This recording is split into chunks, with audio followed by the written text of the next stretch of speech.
Assalamualaikum warahmatullahi wabarakatuh. Saya Muhammad Taufik Hidayat, kelas 1 AP2, jurusan Ilmu Perpustakaan, Universitas Islam Negeri Al-Udin Makassar, dengan NIM 400401211054. Pada kesempatan kali ini saya akan membahas tentang Islam pada masa Rasulullah Sallallahu Alaihi Wasallam. Islam yang diwahyukan kepada Nabi Muhammad Sallallahu Alaihi Wasallam telah membawa bangsa Arab yang semula terbelakang, bodoh, tidak beradab dan tidak terkenal dan diabaikan oleh bangsa lain, menjadi bangsa yang maju. Ia dengan cepat bergerak mengembangkan dunia, membina suatu kebudayaan dan peradaban yang sangat penting artinya dalam sejarah manusia hingga sekarang. Peristiwa penting yang memperlihatkan kebijaksanaan Nabi SAW terjadi pada usia 35 tahun. Waktu itu bangunan Ka'bah rusak berat. Perbaikan Ka'bah dilakukan secara gotong royong. Para penduduk Mekah membantu pekerjaan itu dengan sukarela.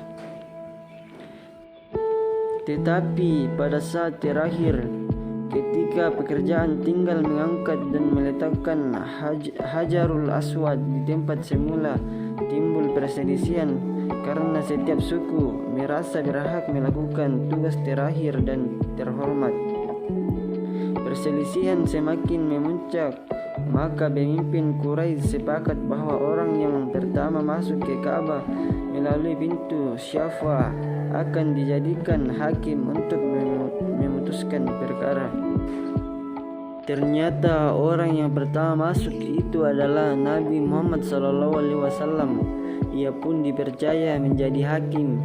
Ia lantas membentangkan kain dan meletakkan Hajar Aswad di tengah-tengah, lalu meminta seluruh pemimpin suku memegang tepi kain dan mengangkatnya secara bersama-sama. Setelah sampai pada ketinggian tertentu, Nabi pun meletakkan batu itu pada tempatnya semula.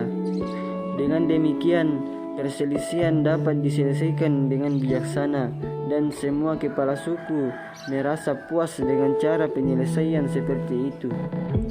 Nabi Muhammad SAW segera kembali ke Madinah. Beliau mengatur organisasi masyarakat kabilah yang telah memeluk agama Islam.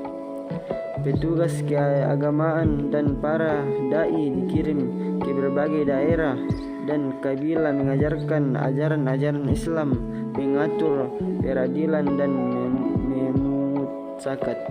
2 bulan setelah itu, Nabi menderita sakit demam. Tenaganya dengan cepat berkurang. Pada hari Senin 12 Rabiul Awal 11 Hijriah atau 8 Juni 632 Masehi, Nabi Muhammad SAW wafat di rumah istrinya Aisyah. Dari perjalanan sejarah Nabi ini dapat disimpulkan bahwa Nabi Muhammad SAW di samping sebagai pemimpin agama juga seorang negarawan, pemimpin politik dan administrasi yang cakap. Hanya dalam waktu 11 tahun menjadi pemimpin politik, beliau berhasil menundukkan Jazirah Arab ke dalam kekuasaannya. Sekian, wassalamualaikum warahmatullahi